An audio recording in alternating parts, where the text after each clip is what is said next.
అంధత్వం తొలగిపోవాలంటే మన మాటల వలన వాళ్ళు మార్చబడరు. దేవుని వాక్యం ఏం చెప్తుంది?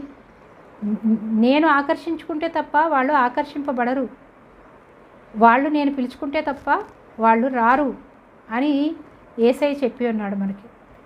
మనం చెప్పవలసింది దేవుని వాక్యం, దేవుని ప్రేమ. దేవుని ప్రేమను మాత్రమే మనం ప్రకటిస్తే వాళ్ళు మన సత్ప్రవర్తన చూసి, మన సత్క్రియలను చూసి వాళ్ళు మార్చబడాలి అని దేవుని వాక్యం సెలవిస్తుంది. అంతేకాని మనమే వ్యంగ్యంగా మనకి అంతా తెలుసు వాళ్ళకి తెలియదు అని వాళ్ళని మనం తెలియకుండానే బాధ పెడుతూ ఉన్నాం.